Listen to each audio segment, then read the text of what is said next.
diggante rahmatullahi wa barakatuh amna luñu leen andil lu bees tàq loolu mooy lan diggante nekk programme boo xam ne dafa jóg pour defar diggante yi. diggante dinañ waxtaanee nag si biir kër yi. diggante nit ki ak boromam. dinañ dem si biir office yi. diggante nit ki ak yonantum. dinañ génn réew mi. diggante nit ki sax ak moromam bàyyi daam am na koo tiit na lool ci diggante mook boromam mbaa du yàqu yi. diggante du fi yàqoo diggante dina ko defar fii. ndax nag réeroo amul daal waaye ñàkk a waxtaan am bu ñu waxtaanee gindandikoo programme boobu nag ana ñen ñoo koy amal. Mouhamadou Lamine Kane al Mansour ànd ak xaritam Baye Dame Diouf ñooy def diggante.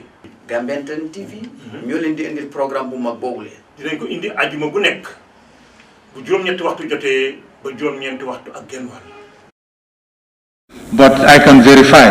But I think, I'm sure you monitor those activities. You said 2, maybe it's 2. I'll have to. But we only do expenditure when that constitutional mandate. We just don't give the president just to go to Serakunda and come back. No, we don't do that. The sitting now suspended to purpose for lunch break and prayers. And we are giving to Our Excellency the Vice President of the Republic for all our answers.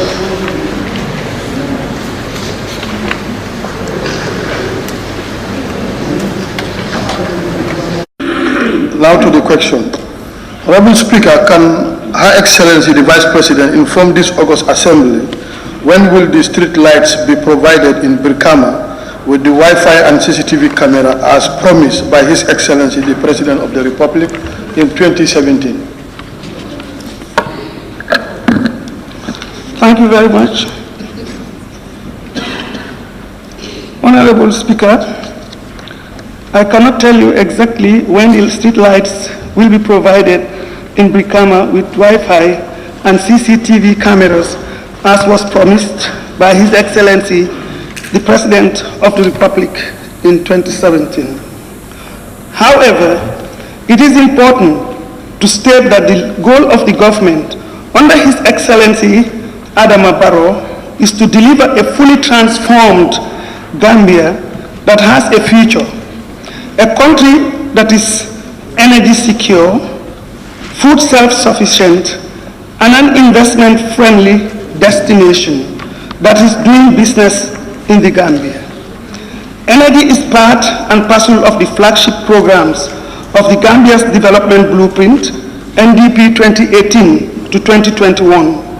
The construction of the first OMVG hydroelectric power station connecting communities from Jarasoma, Lower River Region, to Brikama, West Coast Region, is at an advanced stage to deliver a significant impact on the economic and social front.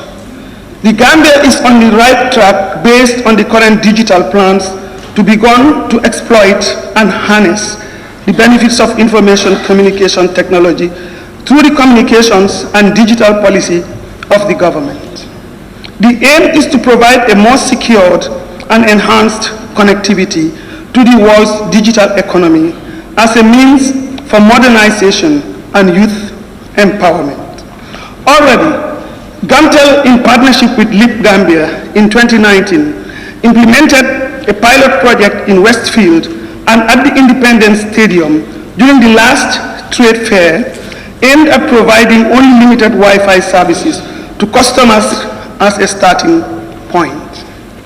Evaluation of this project has demonstrated that it will be feasible to scale it up in Brikama and other targeted sites sooner than later.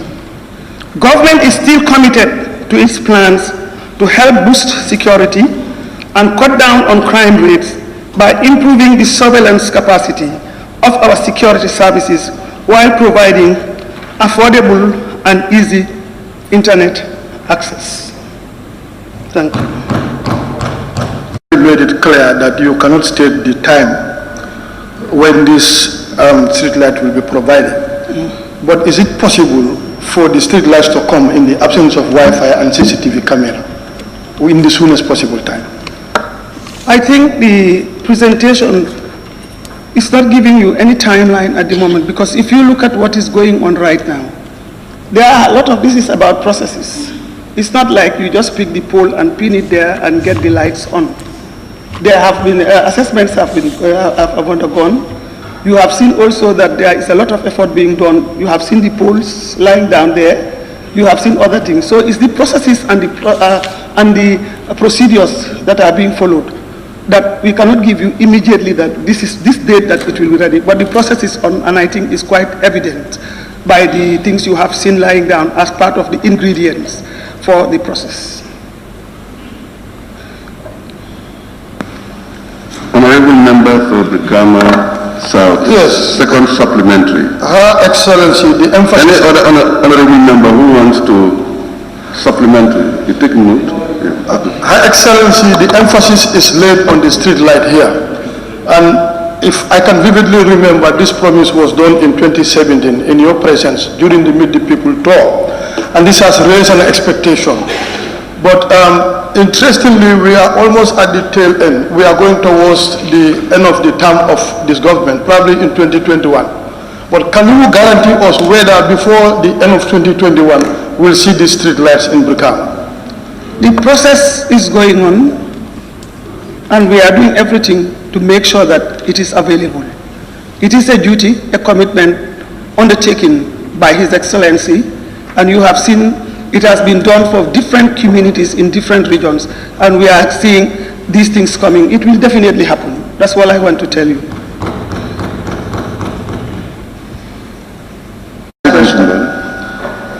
Something that was said in 2017, and the government cannot still define the possibility of such. In your view, don't you think this is just a campaign propaganda to capture political points? Thank you for that question. I think I just want to tell you that we are all in it together. It is not about campaign, it's about the rights of citizens under any regime to provide these essential services and commodities for the public to enjoy. And that is what the President, His Excellency, is very much aware of. That is why it is part of the National Development Blueprint. It is also part of the policy that we have to make this available to everybody, irrespective of where you belong. Light does not belong to any party. It belongs to the rights of Gambians to have. He is going to do it. He is working on it. And remember, getting these things put in place requires processes, and that's what he is doing. By 2021, you will see a different Brikama. Presidential pronouncements are widely viewed as policy statements. This promise was made in 2017, and it has to do with the passage of time. Don't you think the President have said this principally to score a political point? Thank you.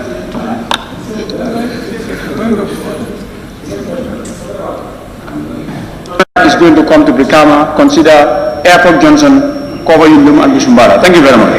Thank you. Yes. Thank you. Thank you.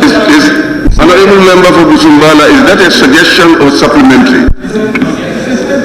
Or a statement? Yes, it's a statement for them to consider. That is not allowed. You are not allowed to make statement, but supplementary question. With due respect, Speaker, thank you very much. Speaker, is that street lights will come sooner. But would that intention be backed with a sustainability plan? Because street lights, from experience, has created a lot of burden on the councils and NAWEC, and that they ended up being unsustainable, and a lot of them could not function as expected. Would this plan to bring them include any sustainability plan? Thank you very much. I am very sure that those that are responsible, the technical people, those who are responsible for bringing in that have considered all those things within the plan.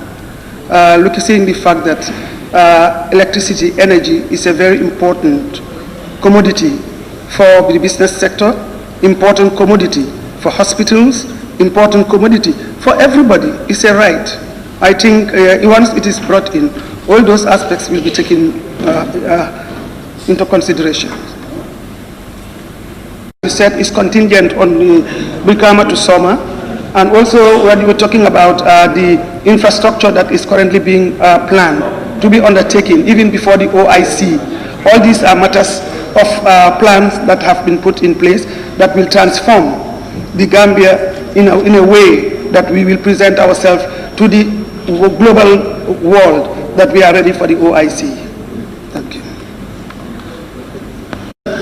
Madam Vice President, the poles that are lying there, are they specifically for Brikama or for an extension? The poles that are lying there are meant to be used for the electrification work. Remember, when you have commodities, you have to look for places to store. And just where you saw those poles lying down, you have one of the biggest depots within the region that is hosting them, meaning that it is lying in the space that it is needed for movement. So those poles are there because they have the center there, and they're going to be moved sooner or later. This shows you that the process is going on. Sugar and oil dispatched to the regions were 236,269 50 kg bags, 237,189 50 kg bags, and 71,416.5 20-liter gallons, respectively.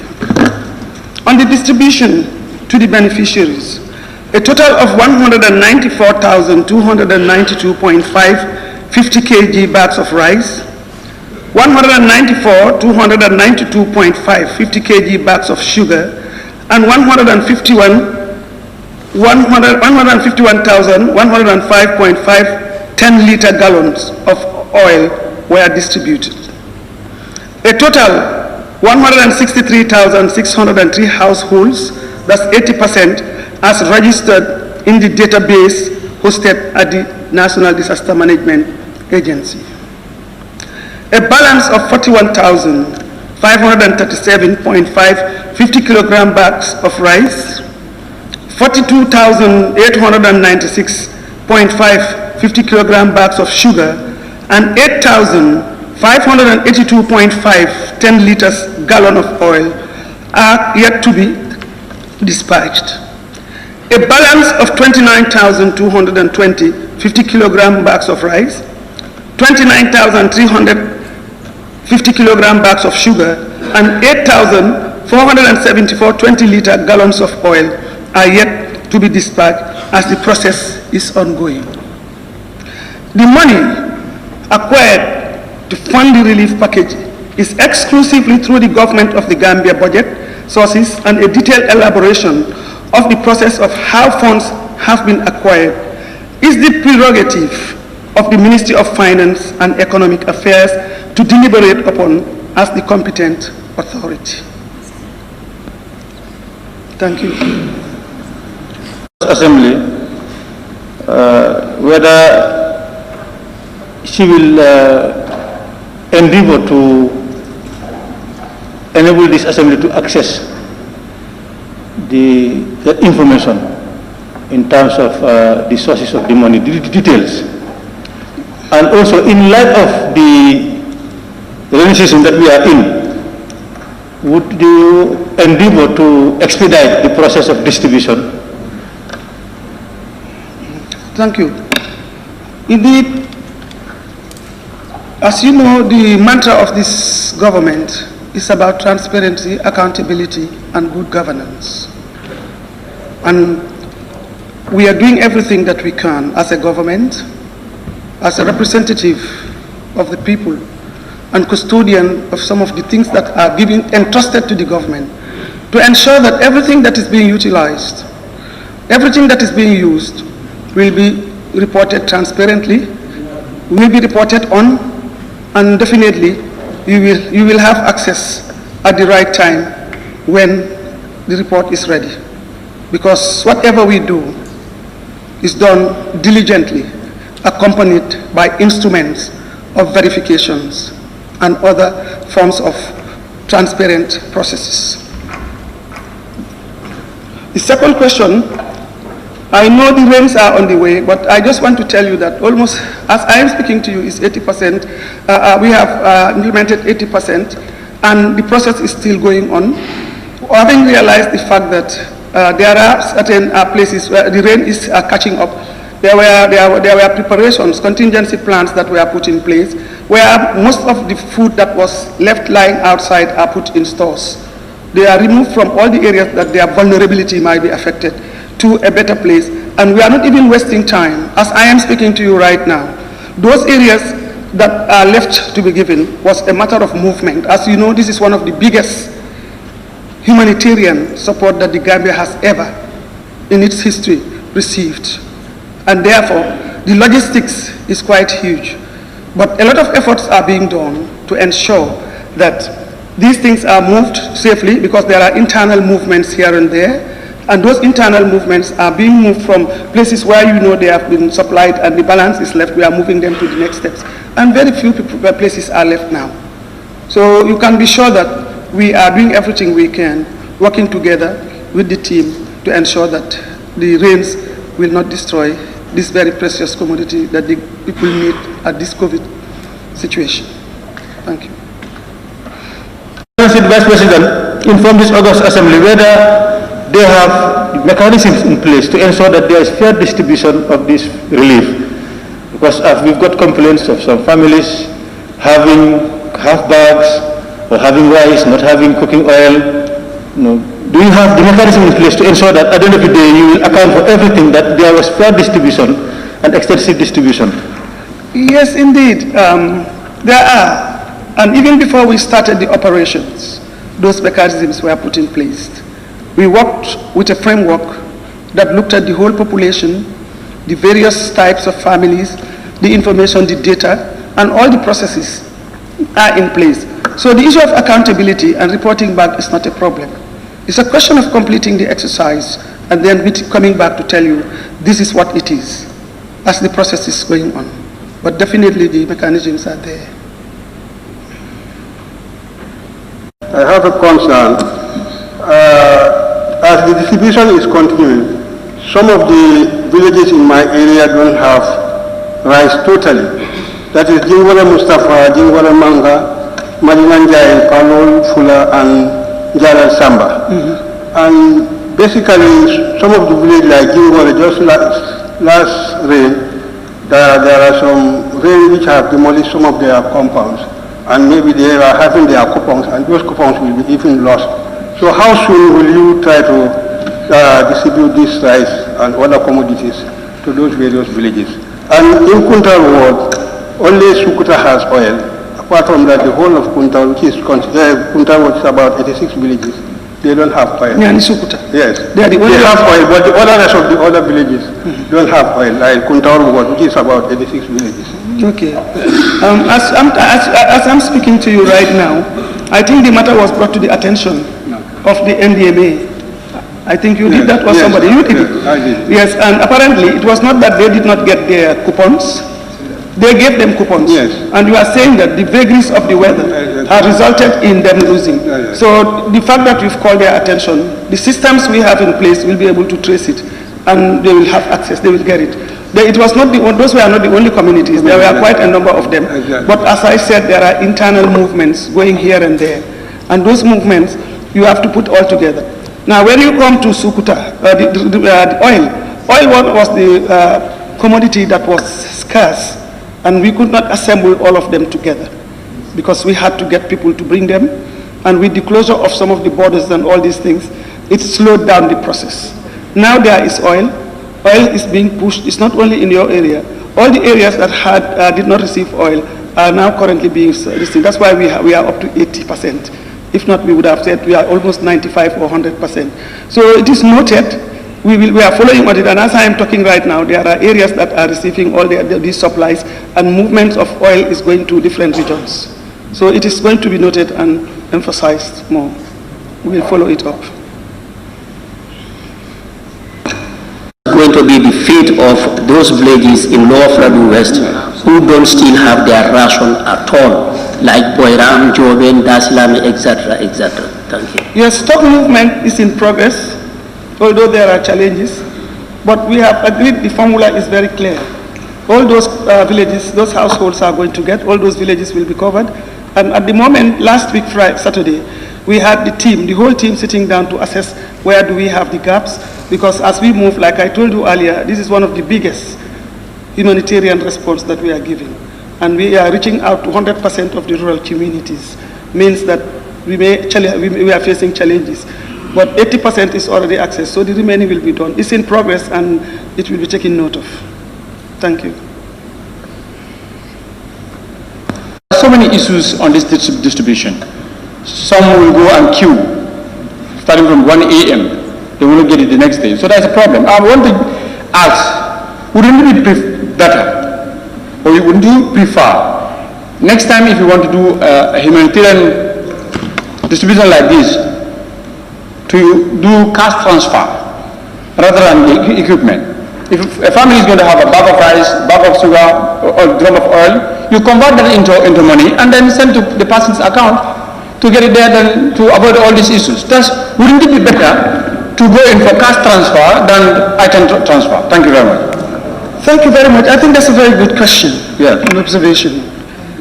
I think you are saying, you seem to be putting the Gambian population as a homogeneous body, where everybody has an account, where everybody opens a bank account, and that automatically when I want to pay you something, I should put it there. It's not so. I stand to be corrected.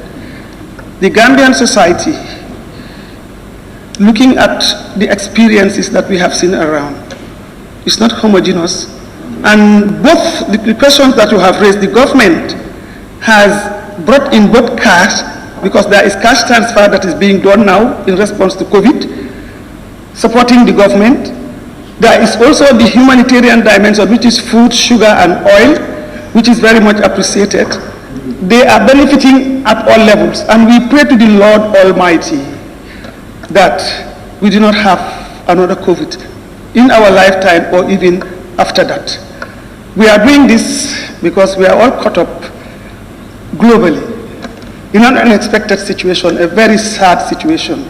Let's not pray that it will be, and that is the reason why this government is giving everything it can and mobilizing, organizing to ensure that everything that is possible, the population will benefit in different ways. It's not only money, but everything that you think about. Distribution. But it is a well-known fact. One does not have to be told what is happening in the society by anyone, because we knew very well what is happening there.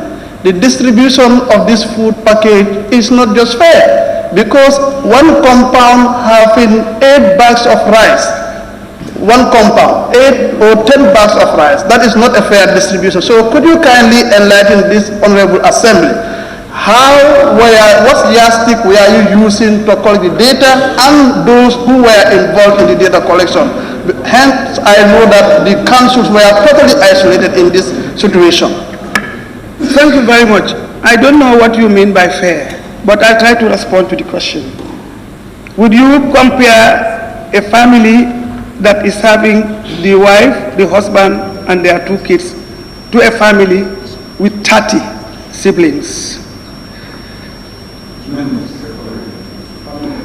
Number one. Number two, the ratio that was used for the distribution is quite fair and scientific. Because if I have 10 children and you have, for example, have 1 child, I cannot be the same with you. Our needs, our supplies can never be the same.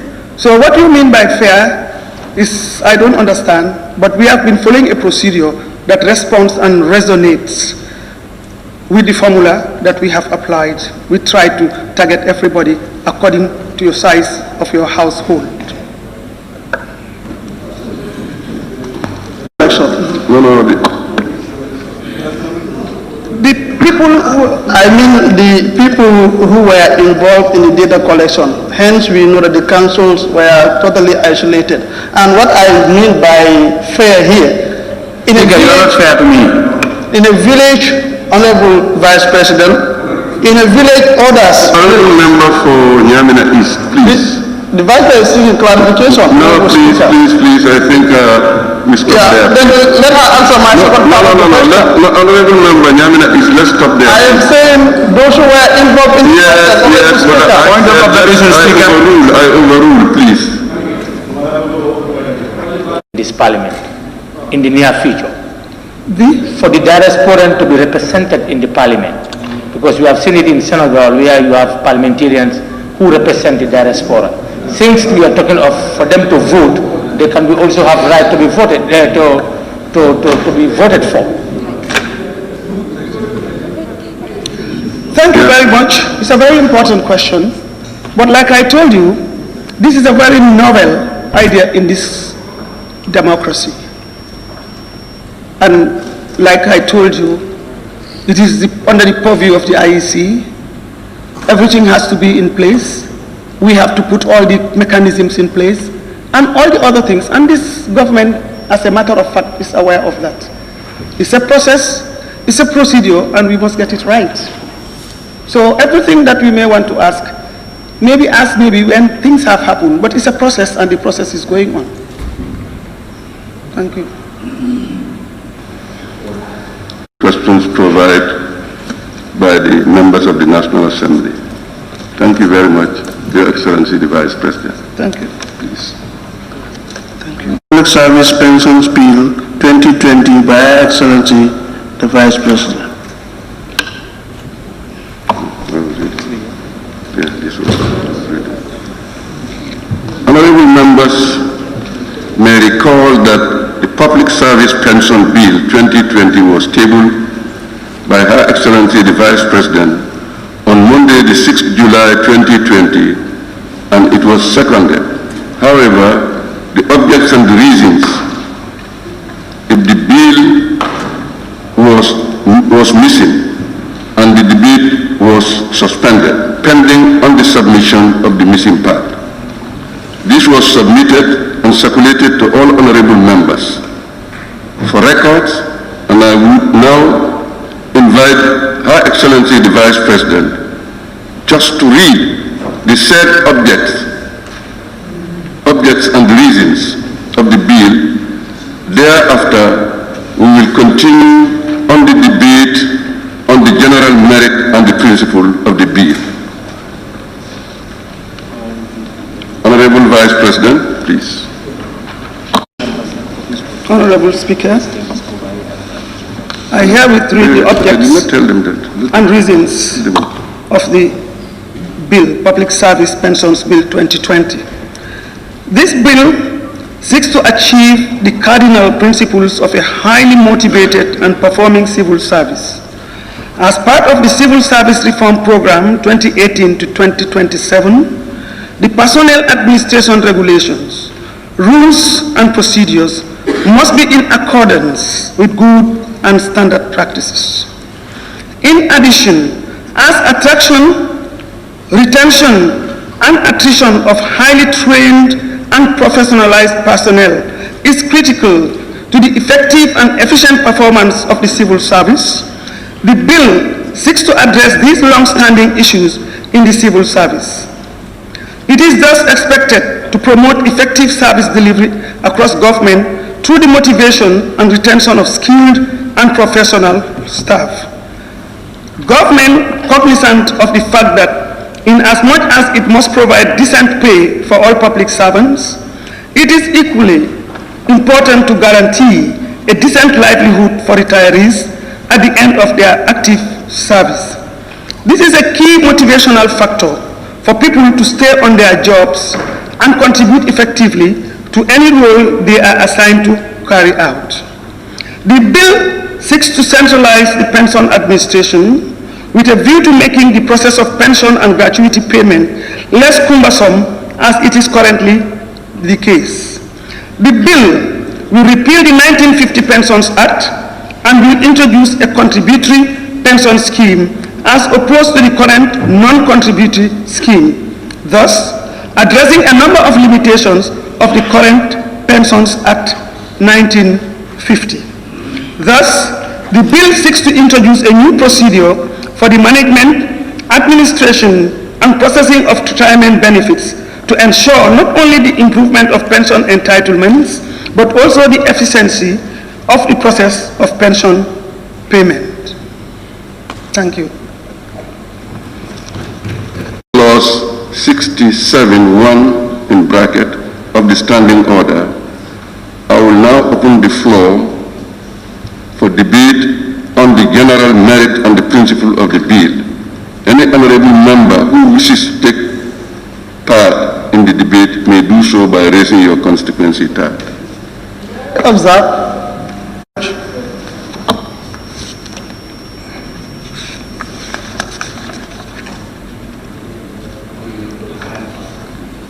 With this statement, I beg to move.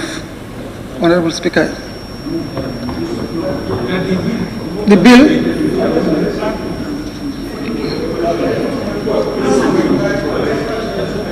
Incorporation of the object in the bill. I move that the incorporation of the object and reasons of the bill be incorporated. Thank you. In the bill.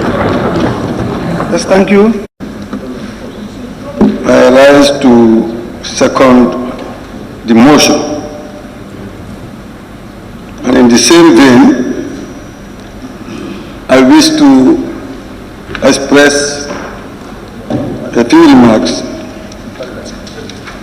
on the merits and principles of the bill. Honorable Speaker, I believe this scheme is fantastic. It's a fantastic idea which will go a long way in providing financial security and stability at a time when people become aged, retirees become old age. Because, Honorable Speaker, many retirees now are not guaranteed regular income or source of income. It's not guaranteed. So a scheme like this will be very helpful to people who are retired. Because, Honorable Speaker, without this type of scheme, the life of retirees can be compromised, especially the standard of life or standard of living of the retirees can be greatly compromised as they get older and older. Honorable Speaker, I also believe that the scheme will provide opportunity and chance to increase the savings of retirees so that at the end of their retirement, they'll be able to have at least substantial sum to take care of their survival. Also, Honorable Speaker, we know life expectancy for Gambians is improving, and the health conditions also, including sanitation, is also improving. So our expectation is that the life expectancy of the people will also greatly improve. So many retirees will eventually live longer lives than we are or our fathers have done after 60 or 65 years of service. So they will greatly need this scheme.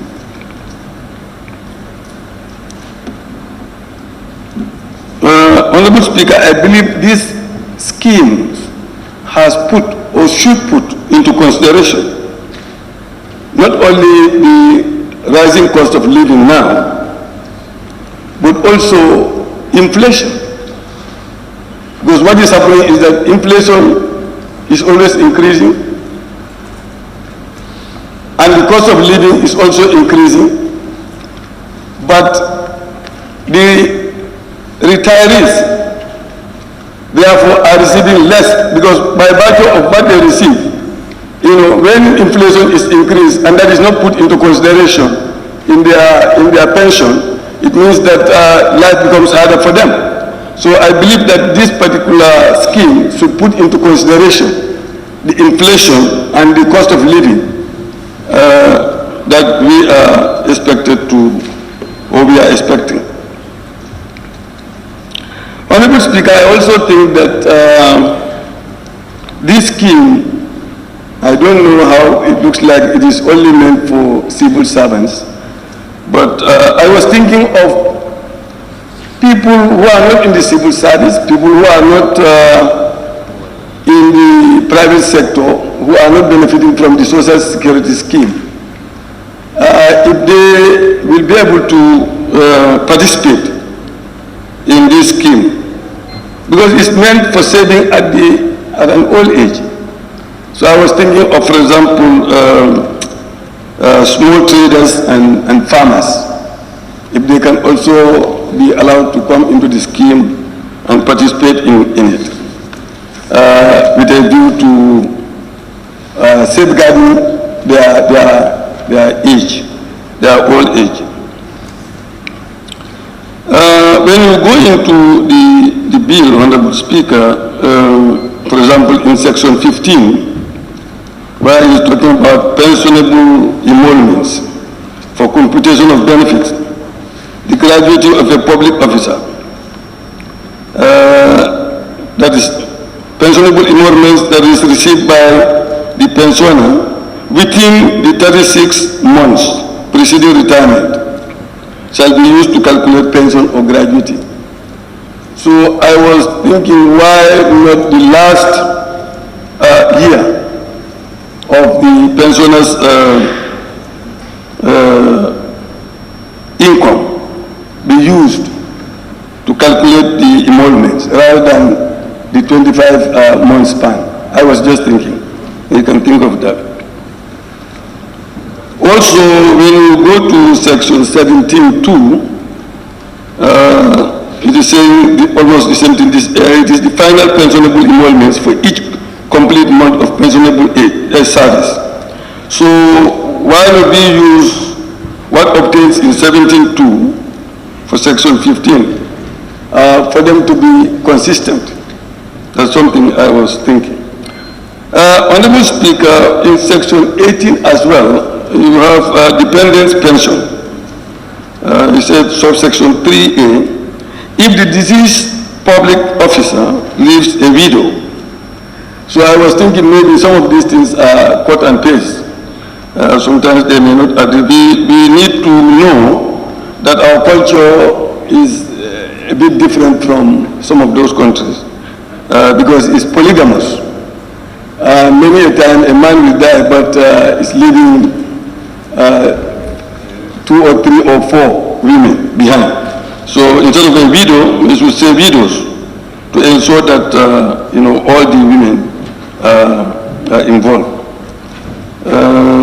Also, when you go to section 22, I observed that it is saying section 22.2 shall make a monthly contribution of 25% to the accountant general until secondment expires. We need to look at it more closely and ensure that it really serves the interest of the pensioner, because this is for the pensioners. Section 23 is reducing the preserved benefit by 2% per year, remaining before attaining the age of 60 years. So why are we reducing their benefits by 2%? It needs to be clear. Honorable Speaker, if you also look at 26, pension increase, I believe that is very positive.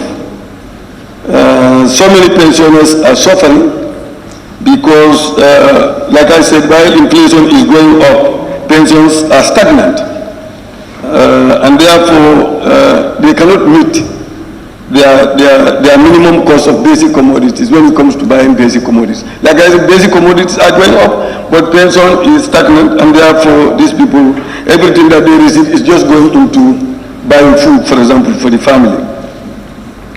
So we need to look into that, consider that. We should also put into consideration, yes, I've already mentioned that when the person died, you know, we are talking about when somebody dies and leaves one person, a widow. But sometimes they will just say one person, but we should consider the many wives sometimes. Honorable Speaker, I think it is also necessary, because while they are talking about subsidiary legislation, I think it is necessary that whatever subsidiary legislation is going to be done, if it is enacted together, considered together and enacted together with this one, rather than doing them separately, I think that will just take us another step. So on that note, Honorable Speaker, I thank the mover of the motion and thank members and all the members to lend their support to this bill, which is here to support our pensioners who have been suffering since 1965 or even before 1965. Thank you very much, Honorable Speaker. I will now open the floor for the debate on the general merits and principle of the bill. Any honorable member who wishes to take part in the debate may do so by raising his constituency or her constituency tag. Willie West. Clearly, these chambers have advocated for many years the need to change this pension scheme in this country.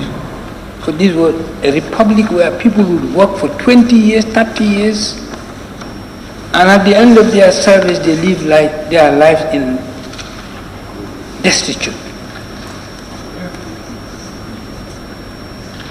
There are cases of pensioners who would leave their pension in the treasury for almost a year to be able to buy a bag of rice. I know one case where a pensioner receives only $80 per month for his pension. Now the Honorable Vice President says that the bill seeks to achieve cardinal principles of highly motivated and performing civil service. These have very important, serious implications. How do you make a civil service attractive, motivational? First, the employee must have the opportunity to be well trained, and having been well trained,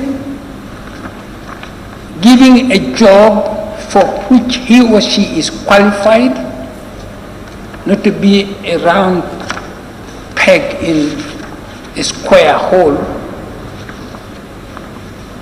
And of course, the person must be given a good salary, so that when he or she goes on pension, he or she would still have the possibility to live a decent life. But here I have seen MPs who have served this republic for years. After their retirement, they lived as destitutes, MPs, and they died as destitutes. And now I'm talking about MPs, members of this noble assembly, who serve this republic in the capacity of representatives of people, and then end up living their lives as destitutes. If the intention of this legislation is to change that fundamentally,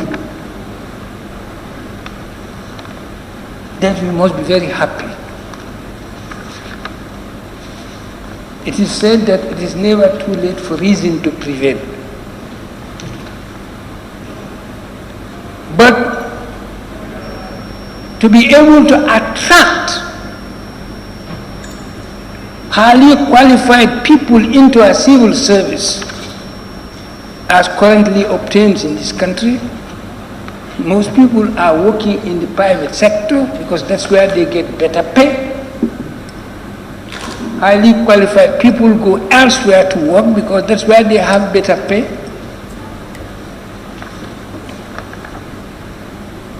But to change that, it means that something else has to change fundamentally in order to be able to attract, to become competitive. And to retain, it means that the same situation will continue to prevail.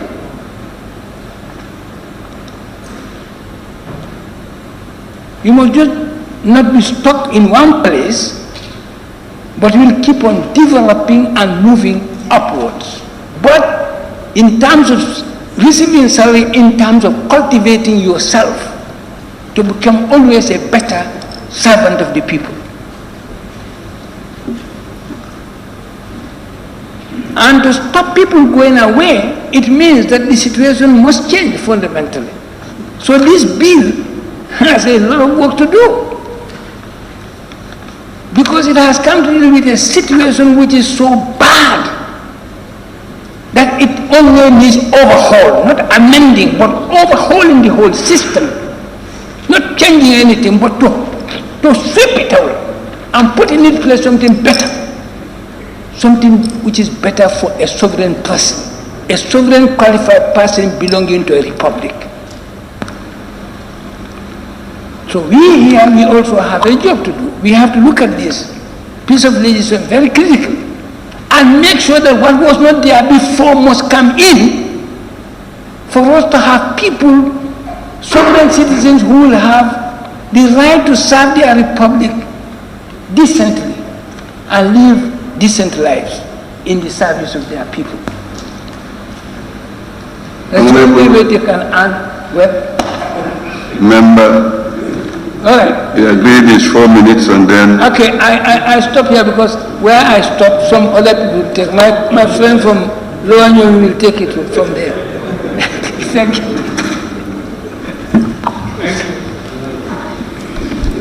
Honorable Speaker, pensions constitute the highest form of capital accumulation in the world. Countries are taking this fund, buying bonds in banks, buying shares, and are building billions out of workers' fund.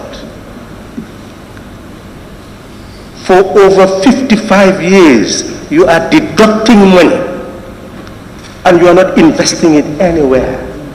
All you are doing is replenishing government fund because you take from the worker and put it in the consolidated fund, and then you appropriate to go and pay that person. Honorable Speaker, the Honorable Vice President should see that this is just a process of remedying an injustice which now exists, where people pay and at the end of the day, they find it difficult to receive what they have put in national coffers. To a point that they give up because it becomes more expensive to come because of the bureaucracy to claim for your birthright. This may address that if what is there is properly implemented. But what this cannot do is the injustice of deducting money and not investing in such a way that the person who is depositing, because he is depositing in a bank, who has ever deposited money in a bank and does not expect interest? For 40 years, you are depositing money in a bank and you don't expect interest. Where in the world do you find that? And that is what is happening to the pension fund in this country and many countries, due to our colonial legacy. That is the mindset that should change. is deposit, and it should yield interest. So what we need, Honorable Speaker, is to again look at the whole pension policy. It's not only about a law, it's the fundamental principle and policy. What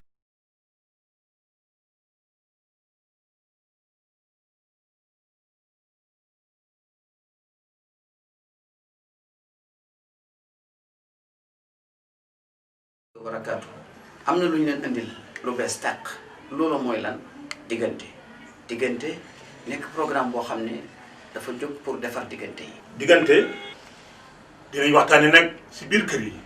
diggante nit ki ak boromam. dinañ dem si biir office yi. diggante nit ki ak yonantum. dinañ génn réew mi. diggante nit ki sax ak moromam. bàyyi daam am na koo tiit na lool ci diggante ak boromam mbaa du yàqu yi. diggante du fi yàqoo. diggante dina ko defar fii. ndax nag réeroo amul daal waaye ñàkk a waxtaan am bu ñu waxtaanee gindandikoo programme boobu nag ana ñan ñoo koy amal. Mouhamadou Lamine Kane al Mansour ànd ak xaritam Baye Dame Diouf ñooy def diggante. Gambian Talents TV. ñoo leen di indil programme bu mag boobule. dinañ ko indi ajuma bu nekk bu juróom-ñetti waxtu jotee ba juróom-ñeenti waxtu ak genn wàll. Talent show. Gambian Talent Show sa biir GRTS waaye it Gambian Talents Hour sa biir GRTS dama leen koy wax de Gambia dañu war a xam lan mooy xew si suñu dëkka ak Gambian Talents Hour ba sa GRTS dina mel ni mbuurum sow waaye dina mel ni netatoo kaba dagit xam ngeen ne àndut waaye dama ne Gambia fii rek la moo xewee sa Gambian Talents TV dinañ leen inil programme sa GRTS TV weekend bu nekk ñu indil leen programme yoo xam ne programme yu am solo programme bu mel ni ban. Krio Kona. ahankañ ana sama akku yi Krio Kona dina ñëw ak banaat. Youth Banda ba. ahankañ ndaw yi am ngeen solo si Gambia te ñun ñoo leen fonka ndaw yi nag kon seen programme dina ñëw. di benkoto. ahankañ di benkoto ana artiste si Gambia ana ñi nga xam ne nag ñoom la ñuy jaajëfal dinañ leen indil ak banaat. Fashion Avenue. lay li laaw maa bëgg ko bëgg a sanse maa gëm ko gëm sanse ahankañ dinañ leen indi lépp loo xam ne si façon la si sanse yu nice si fer yu nice si xam ngeen ni ma koy waxee rek jigéen da ngay mën sa bopp waaye it góor doo dem ñu bala ak bana Gambian Pride Show. lay li laaw Gambie ñun ñoo am ñoo xam ne ñu jara tiitalu la ñu jara puugaru leen kon nag ñun dinañ leen célébrer ak banaat Ñoxo Baay Show. ahankañ ñoxo baay soo dina ma neex mu ne ko naka la santa Juufa ñoxo baay dina jàkkaarloo nag suñu ay politician suñu ay ndaanaani Gambia kon nag yëpp si ñoxo baay soo bi la dina am solo. Semester Avenue. laay léeg laaw semester. The highest form of capital accumulation in the world. Countries are taking this fund, buying bonds in banks, buying shares, and are building billions out of workers' fund. For over 55 years, you are deducting money and you are not investing it anywhere. All you are doing is replenishing government fund because you take from the worker and put it in the consolidated fund. And then you appropriate to go and pay that person. Honorable Speaker, the Honorable Vice President should see that this is just a process of remedying an injustice which now exists, where people pay and at the end of the day, they find it difficult to receive what they have put in national coffers. To a point that they give up because it becomes more expensive to come because of the bureaucracy to claim for your birthright. This may address that if what is there is properly implemented. But what this cannot do is the injustice of deducting money and not investing in such a way that the person who is depositing, because he is depositing in a bank, who has ever deposited money in a bank and does not expect interest? For 40 years, you are depositing money in a bank and you don't expect interest. Where in the world do you find that? And that is what is happening to the pension fund in this country and many countries due to our colonial legacy. That is the mindset that should change. This deposit, and it should yield interest. So what we need, Honorable Speaker, is to again look at the whole pension policy. It's not only about a law, it's the fundamental principle and policy. What type of policy must we institute so that workers' fund will go and be invested so that there will be interest annually building up? That is the way that we can avoid the plasterer ultimately getting chicken change. So I would recommend very strongly, Honorable Speaker, because of the time, I would have quoted the pension funds of Japan and all this, and you see the amount of billions. And how do they acquire? They are investing in shares and bonds and augmenting those funds so that just like a bank, it will build up and it will give interest to those who are saving their money. And that is the scheme that we should adopt in this country to be able to eradicate the poverty of our people. The glory of work and not what they are paid for. If you consider the African worker is just paid a pittance at the end of the month. So it is because of the glory of work that people work, and because there is dignity in labor.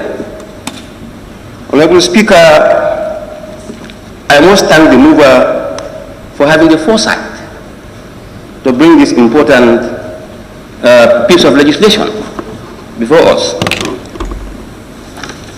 Honorable Speaker, the issue of pensions is intrinsically linked with that of salary scales. If salaries are not increased, Honorable Speaker, it has a corresponding effect on the take-homes or take-away that is called pensions.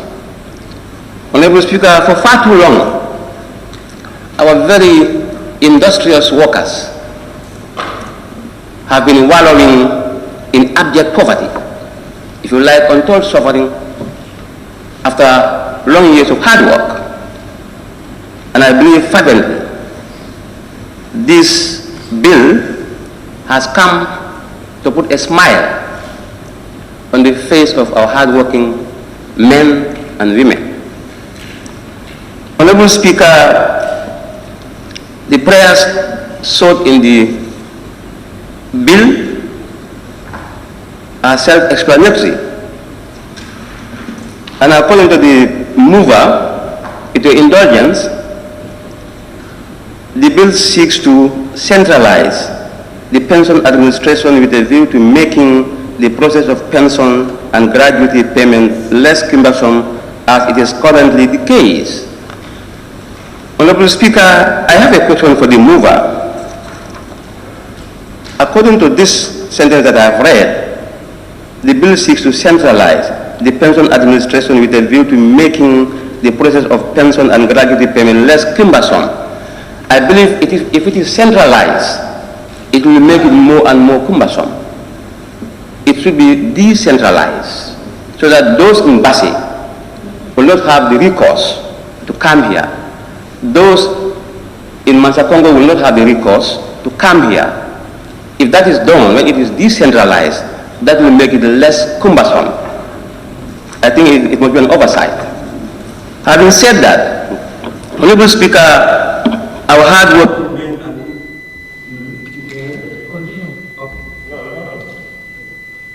Our hard work, I need to meet up.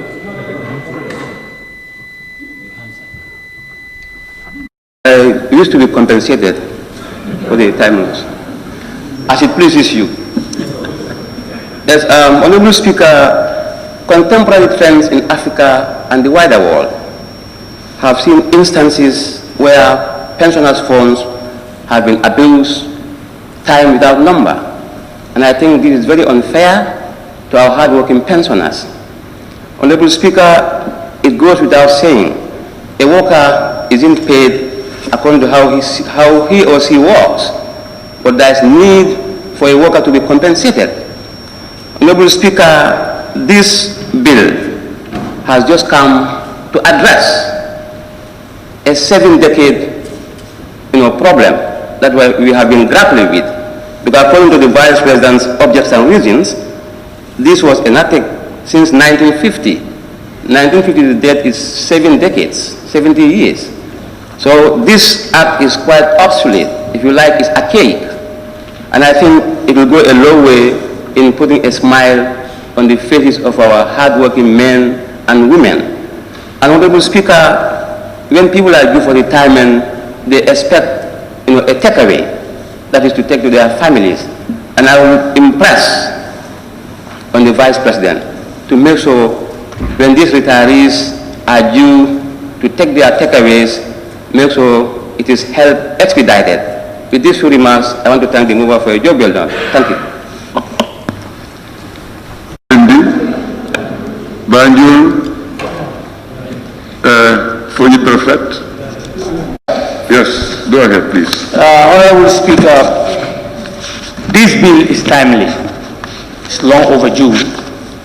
It's a transition from colonialism to independence. By looking at the bill that we are trying to repeal, is as old as my great-grandmom. Mr. Speaker, the bill is self-explanatory and is smart and is achievable.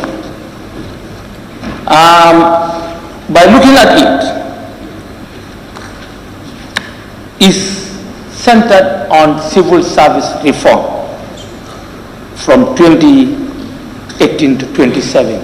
So it means it has a time frame. Mr. Speaker, the workers in this country suffered a lot since time immemorial. And I believe the bill has come to uplift their social and moral status in our society. Mr. Speaker, everybody would like to have something at the end of the day. When you get old, you know that aging is real. It must come, whether you like it or not. And old people need to be protected. This bill is there to promote their fundamental human rights. It's there to secure them. It's a package for social protection. Mr. Speaker, with your permission, I would like to read the second paragraph. In addition, as attraction, retention, and attrition of highly trained and professionalized personnel is critical to the effective and efficient performance of the civil service, the bill seeks to address these long-standing issues in the civil service. If we don't have a system in place, at the end of the day, our competent, our resourceful people will migrate for greener pasture. And what will happen to our institutions? Our institutions will finally collapse. And as a government, or as a country, once our institutions are not empowered with well-resourced persons, we are doomed forever. Mr. Speaker, retention is very, very important in the civil service. Those human resources will be there to push the image of the institution, to defend its missions and visions. So the bill seeks to cater for that. And Mr. Speaker, going forward, it guarantees a decent livelihood for retirees at the end of their active service. As I said, People like Honorable Jeng of Lower Nyomi, a member of Woolly West, will one day be old and they will not be with us here. The Deputy Speaker. So what do you expect at the end of the day? When you have your grandchildren by your side. So you need something in your pocket. A head of a household or a head of a compound who is not economically liberated will not have voice in this. Honorable member, remember we agree on 4 minutes and you have... Thank you, I never knew that you only 1 minute more, only 1 minute. Give me 1 minute, let me wrap. Okay. Thank you. Mr. Speaker, we will come into the details of the bill where we'll make some adjustments to meet its objects and the reasons. But as I said, every honorable member in this house will give their blessings to this bill because it's a bill for all of us. And I will not hesitate to thank the Vice President for coming up with this future plan for our country. I thank you all. Thank you very much, honorable member. May I now call on nominee? Essential in the sense that better late than never. Honorable Speaker, we are talking about the merits of this bill. So where I'm going to talk more is that I think this will make retirees not to look for contracts. Honorable Speaker, if you see retired civil servants going on contract, and I always tease some of my friends that you are retired and you want to, I thought that you are retired and you want to come back. He or she will tell me I am retired, but I am not tired. I am not tired in the sense my children, I cannot feed them. So I must really come back for contract. So this bill, I think if it is enacted in the National Assembly, will minimize this. If you look at it, the pensioners, as some of my honorable members said, the pensioners don't even want to pension. Sometimes they will reduce their ages just to make sure that they still continue working. And these are really issues that we really have to address. We have to address this. We need to address it. So that being the case, I thank Your Excellency for coming up with this relevant bill. It is relevant in the sense that salaries are increased, but still people are getting poorer and poorer. Because what is happening, you will tell them that salary has been increased. Increase in what base? I am having only $2,000 or $3,000. What can that do? Which means to say before the salary increment, they were even having $500. And these are the issues that we really need to address. For how long? 1950. Some of us were not born. 1950 up to now is, I think, 70 years.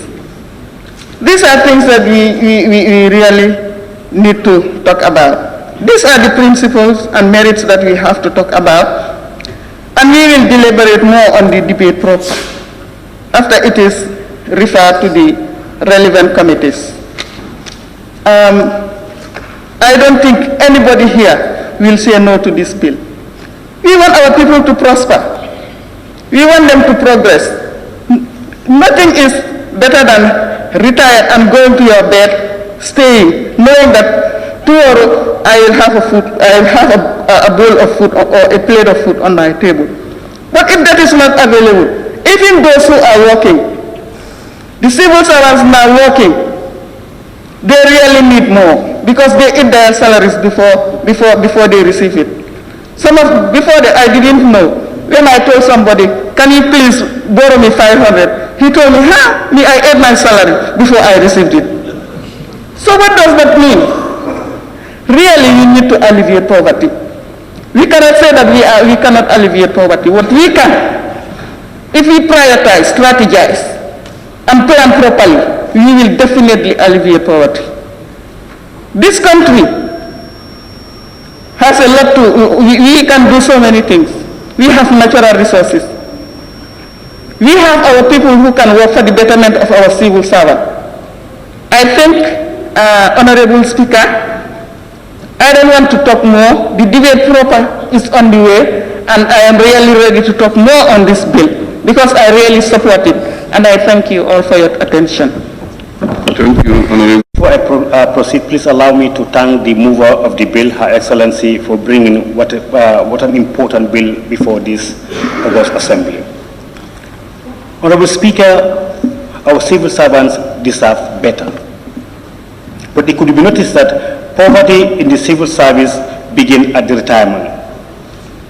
And this is what exactly the bill intends to address. I don't want to go further because the points I wanted to highlight were articulately dealt with the member of Janjambure and the majority respectively. Because the end result at the end of the day is payments of benefits. It's where the devil lies. And here, as he rightly stated, some people at the time of retirement actually will pass away without even receiving their benefits. So all the nitty-gritties have been mentioned by honorable speakers who have took the floor and spoke at length on that. But actually we will give it another opportunity when the debate proper comes so that we can go into the nitty-gritties of this important bill. The bill also seeks to give hope to our civil servants. That since 1950, probably a lot of people are living witness to it actually, that people in the civil servants have been adversely affected as a result of poor pay scales and salary scales. And at the end of the day, when you hope that at the end of the day you will have a basket full of something to take home, and then you end up being very disappointed. So in essence, actually, if this important bill comes to address that, I think we should embrace it. But it's important that actually we all look at it critically to answer what all those things that need to be there to address the fate and the plight of that important civil servant are included into the bill and the bill for the betterment of our civil service. On that note, Honorable Speaker, I wait to take my seat, but then once again, in conclusion, to thank the Vice President for this important and timely bill. Thank you, Honorable Member.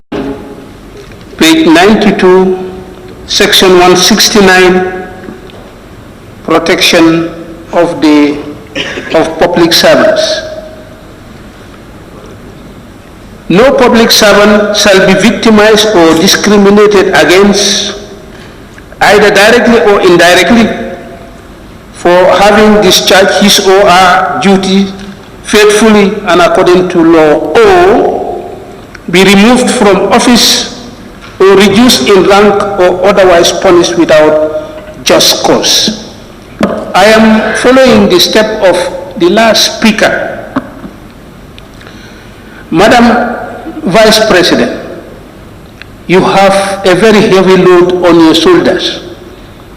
I remember you stood here to restore the confidence of those who were dismissed from the food and safety. You look to be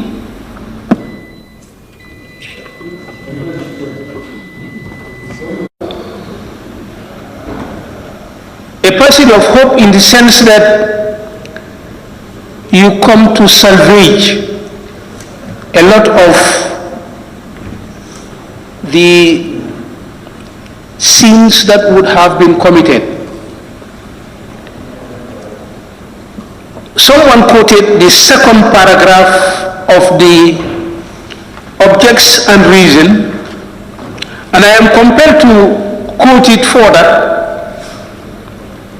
in the fact that I have one word there, the attrition rate which is observed. Attrition is a form of discouraging situations. And in order to retain, your situations have to be motivational. And you have that. You could be motivational in the less stringent laws that you could put off. You could be more motivational in ensuring that there is freedom, there is leverage within the civil service, and thereby you would not have the civil servant to try to move away. You would not have the civil servant who would sabotage. You would not have the civil servant who is going to act otherwise in order to derail the aims and objectives of what you stand for. You have my blessing, you have my prayers, and be rest assured that you are on course. Whether you understand it or not, and as one very popular singer once said in Senegal, even if it stops here, the deal is done. Even if it stops here, the deal is done. We know those who said it. I would go further to say you are giving guarantee. And remember, during the course of the contribution, even if an individual contributes a dime, one dime, and tomorrow he is dead or he is sent away, you are responsible for that situation. You know how that guy would end? The way that guy is going to end up is going to be determined by the situations that are going to come up to salvage that individual. And this is for purely that. If you imagine the number of youths that were crossing from Libya to Italy, going to the middle part of the Mediterranean, and the boat capsizes. What next? They are looking forward to. What we are talking about today here is raising a good hope, a high hope and confidence, not only in the government but in you who have brought this bill here. And I hope it's not going to end up in the cells only to gather dust. Implementation is the negative character of the Gambia government that we have to tell you. If you have the spur, kick it so that we could have a civil service that is going to be well catered for, a civil service that is going to rely on the ideas that you have already been given. Invest. Take a clue from social security. You have been given a lot of ideas, particularly from the member for Sarakunda. He's giving you the way. Now the torch is in your hand. You need to push further and then make sure this money is invested for the benefit of these pensioners. Looking more further,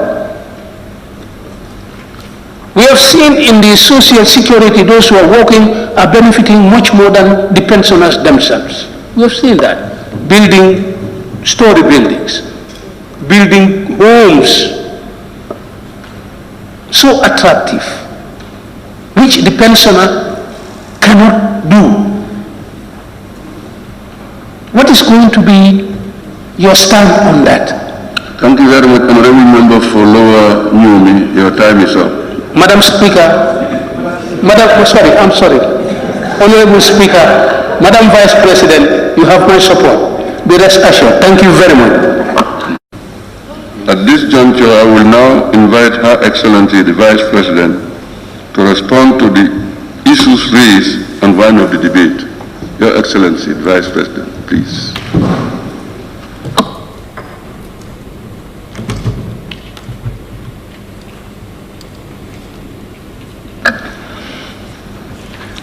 Thank you very much, Honorable Speaker.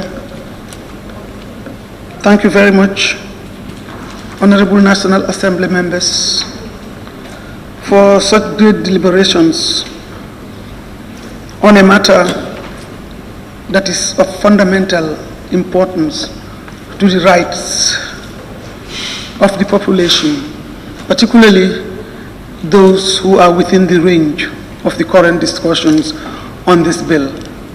I want to thank all of you. I've listened carefully, I've taken notes, and I just want to assure you that we are in it together. We are here to move the country forward. We are here to support the policy, the reforms that are being put under the leadership of His Excellency President Barrow to move this country beyond us and for posterity. And therefore, whatever we do here today, as all of you have rightly indicated, is about justice.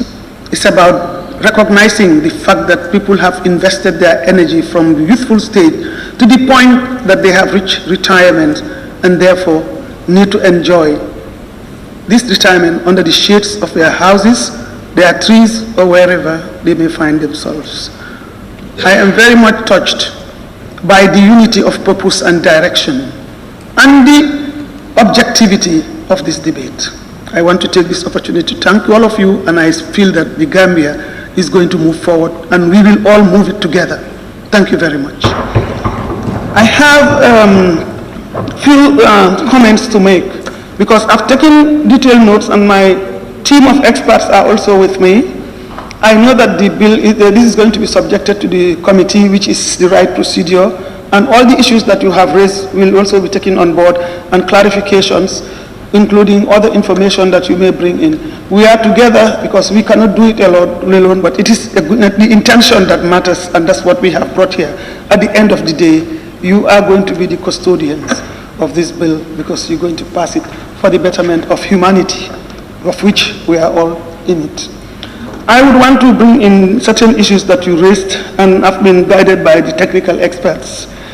The bill, this bill was derived as a matter of studies that were done, and I think during your discussions or deliberations in the committee, you will have access to all those information that will guide you. And I cannot but agree with you, all the archaic things that have been going on. 50 years, it's about 70, is it 70? 1950 to date is 70.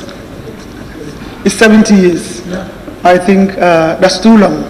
And I cannot but agree with the Serakunda team, the Willie East, and all of you, honorables, for the issues you have raised in your analysis for us to consider moving this bill for posterity. Now, a few things are here. Coverage of the scheme was an issue that was raised, and I just want to make it very clear. This is a reform process, and we are looking at all the nitty-gritties of what the civil service is all about, some of the things that this scheme, the 1950 Act bill was addressing, and how archaic, how redundant, and how inefficient and ineffective it was, and the reason why there is need for change, a change that is long overdue. The scheme is only for civil servants, that's the public servants, and cannot include those outside this definition. I want to make that very clear. We have to start somewhere. I have had some suggestions which are very good. We should start looking at ways and means. I've had some very innovative ideas that you have come up with. If we are able to invest and make profits, and those profits can also be furthered, it's about creativity, innovative financing. That's what the world is all about. And I think we have best practices that we could learn from different parts of the world and other best practices within ourselves, looking at the specificities of our context. Number two, the widows is assumed to mean widows where there are more than one. It's generic. Like when they say he in the Constitution, it implies she. When they talk about woman, it includes the girl child. So this is it. So it's taken on board. But I think in the definition of concepts and terms, we will make it explicitly clear so that there will be no difficulties when it comes to the debate. Yes, this is what it is, because I understand exactly where you people are coming from, and that's a fact. So we will take note of that. Reduction of retirement benefits by 2% refers to those opting to retire voluntarily before 60 years. I've also, these are buffers. Now, I've heard people wanting to thinking of retirement from 60 to 65. It's possible. These are all things that you have to address when it comes to the committee, looking at also what is the life expectancy of the country, and what are some of the things that you can observe to see whether they can go to 65. Like you said, you are 65, I'm 65. And we are still very strong. But there are people who are less than 60 and may not be. That's why you come for voluntary retirements and other forms of retirements as a result of certain causal factors. PMO is currently working closely with Accountant General to transfer the administration of government payroll to PMO. We are doing that. We are working with the Accountant General, because when we talk about, there was someone who said this will go with the current project of electronic records management to support digitization of government records. The most cumbersome thing that was happening, and that might have been a contributing factor to why, when people retire, it takes them about 2 years. You're talking about 3 months. It's about 2 years, even to get their benefits. So there are different examples that all of us have stories to tell. So this one has nothing to do with politics. It only has to do with the governance of our institutions and making our institutions right. And that's what this government is trying to do. It's a reform process. When people come and go, but institutions will remain. It is those policies and practices and procedures that we put in those institutions that we inherit. And everybody has a right to those institutions, irrespective of who you are and where you are. So I want to make that very clear. This reform is about the people. We are also, I want to just also make it clear that the scheme is defined benefit scheme as opposed to defined contribution scheme. It's defined benefit scheme as opposed to contribution scheme. And that will be made clear when you come to discuss with the experts. There's been a lot of debate before we came up with the bill, because already we looked at it from a rights perspective. We looked at it also from the point that was being raised by Serakunda, Honorable Halifa, regarding how can we make sure that justice is done to be able to contribute effectively and so on. And these have the reasons why we came up with these schemes. And maybe when they get to the subcommittee that is going to discuss this bill, it will be clearly spelled out when you engage with the experts. There are examples that they can show. Now, decentralization aims to bring, this centralization is because there were different, when you benefit, when you retire, your office or your department is responsible for doing all these computations. And sometimes people may be wrongly computed, their benefits may be wrongly computed or undercomputed or underpaid or over, depending on who you are and depending on what the situation is. So to be fair and just, I think we need a centralized institution that is specifically known to be doing that and not have this as a responsibility of some of our accountants and so on, because some of them, even if they do, they may not even have the time to focus on it because there are other responsibilities they take. So we thought we have to harmonize everything and put it under a centralized digital entity that is going to be, whose job is daily on that, and who's going to have a dedicated centralization to bring under one roof the process of computation of pension benefits as opposed to the current situation as is happening now. We have studied the environment and it's not very conducive. It is cumbersome process of filing, moving from one department to another, and moving, they'll tell you your file is here today, go and follow it. You are not supposed to follow your file. It's a matter of right. Having worked and you are retired, to be told this is your check. I think this is the purpose of this reform. And we're really working to do that, make sure that everybody who retires will walk out and say, it's worth it. But not only about the process also, but about the amount of money that you're going to get, which is well thought of. The integrated pay scale is being reviewed and restructured as part of the civil service reform 2018 to 2027. There is currently something going on. Already, as you know, when we came in, we saw there was injustice. The salaries were just nothing. And even up to now, we all know about that. It has to be a public debate. It should be the responsibility of everybody who is working. If we want to address some of the anomalies that are happening, the corruption, the other malpractices that are happening, we have to be open about them. If we want to address them, we also have to have a decent pay scale. We have to give some motivational incentives. We have to do, and that is what exactly what we are doing in this reform, looking at how are we going to do it. If we agree that the amount of money that is needed to pay this, it's of course going to be based on best practices, and like you said, we want well-trained, motivated, skilled people who we can retain to address the attrition rate, and also to motivate them to feel that I should remain in my country to support, because the reality of life is we are all faced in the same markets. We have responsibilities, we have a lot of things to be done, and as educated or people with skills, you want to have something that will be decent for you to live a decent life. Once you have that, and I think certain institutions we have that we talked about the private sector, why are they being so stable most of the time? Not that they have everything, but the basic minimum and the other incentives that come along with it are things that I think that are there, and I believe we're going to work on that based on our capacity and what is available for that to happen. We also have coverage of the scheme. We also have what we call the employees will contribute 5%, while government will meet the balance using the formula, the difference being that benefits will be calculated on the gross salary as opposed to current net salary being done. So all these formulas are going to be discussed with you. You will see them, and then you look at the pros and cons, and then let's see what we can agree on so that we can move forward. Government is currently reviewing the pay and grading structure of the civil service. When this is finalized, we hope to see an improved salary structure for civil servants. There is a study already that is done, looking at even addressing, because we've just finished the draft. I looked at the draft. It is being shared among the relevant institutions. It will finally come here, but then we are working on this, is looking at what are some of the factors that are happening. You have ghost workers. You have people who are posted in places and they are not there, and yet their names appear, and so many other factors. It's a very interesting study that has come out, and you cannot believe what has been going on. So it's like opening the Pandora box of a debate in order for us to move forward. And that study is going to be finalized also, and will be among those things to be taken account of, so that we understand where we are going.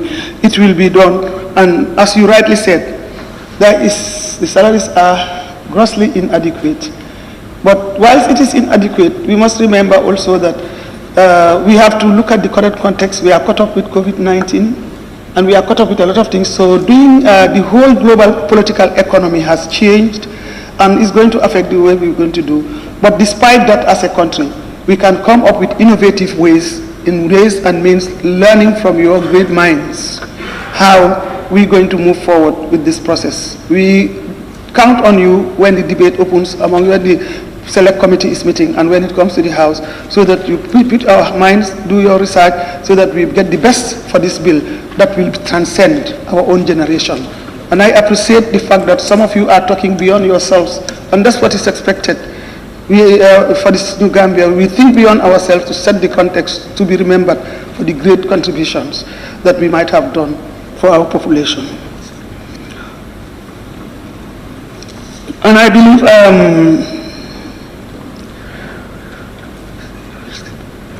where you resign, also the issue of where you resign or you are dismissed, you will still be able to access your contribution as opposed to what is happening now. It's about social justice. Anybody can be working and something happens to your life. You go to prison, something can happen, but you have been working and you have contributed something.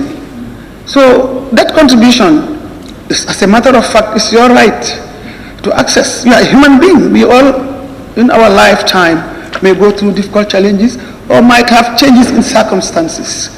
And if that happens, something that you have been working and contributing, you have the right to access it. Maybe that could be the life-changing dynamics in your life.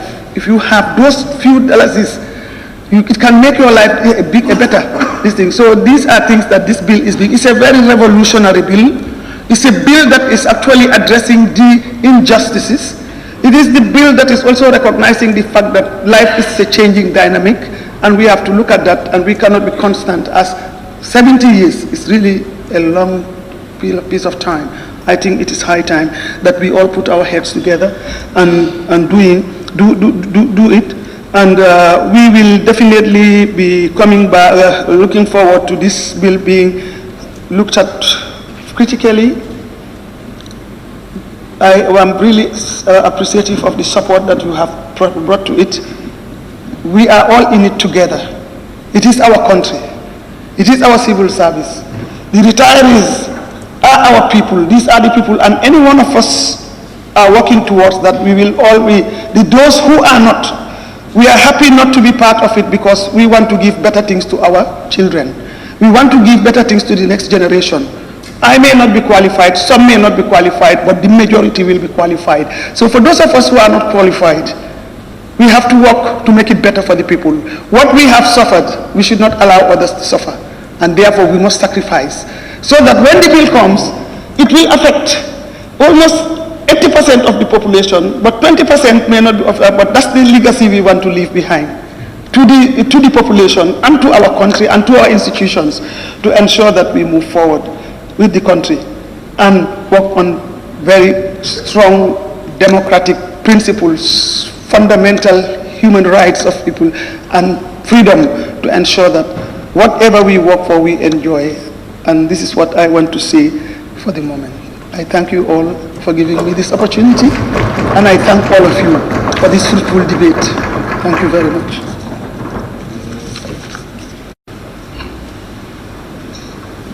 Excellency the Vice President, for being ably answer to the questions raised by the honorable members of this august body. Honorable Vice President, thank you very much. On behalf of the entire Assembly, we can allow you to leave and then we move with our proceedings. Thank you. You may leave. Thank you. Which motion? It has been moved and seconded.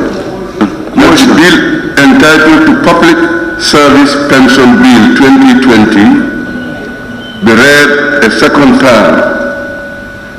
Those in favor, please say aye. Aye. Those not in favor, please say no. The ayes have it. Clerk. Public Service Pensions Bill 2020 is hereby read a second time. Honorable members, in accordance with clause 68(1) of the Standing Order, the bill is hereby referred to the Assembly Business Committee for committal to either a committee or committees of the whole House.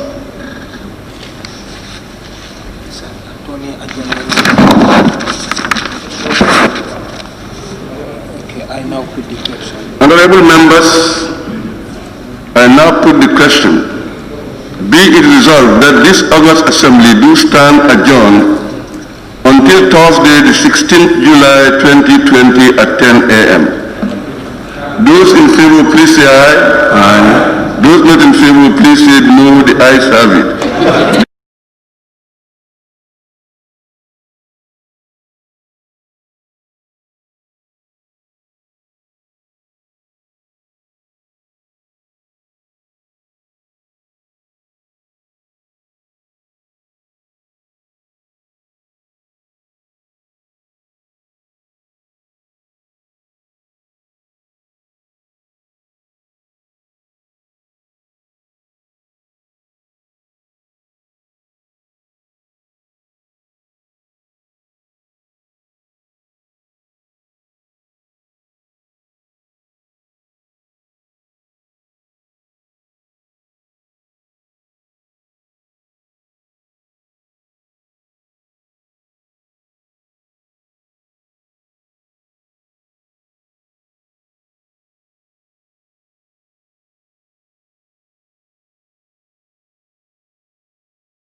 waaye it Gambian Talents Hour sa biir GRTS dama leen koy wax de Gambia dañu war a xam lan mooy xew si suñu dëkk ak Gambian Talents Hour ba sa GRTS dina mel ni mbuurum sow waaye dina mel ni netetoo kaba dagit xam ngeen ne àndut waaye dama ne Gambia fii rek la moo xewee sa Gambian Talents TV dinañ leen inil programme sa GRTS TV weekend bu nekk ñu inil leen programme yoo xam ne programme yu am solo programme bu mel ni ban Krio Kona. Ahankañ ana sama ako yi Krio Kona dina ñëw ak banaat Youth Banda ba. ahankañ ndaw yi am ngeen solo si Gambia te ñun ñoo leen fonka ndaw yi nag kon seen programme dina ñëw di benkoto.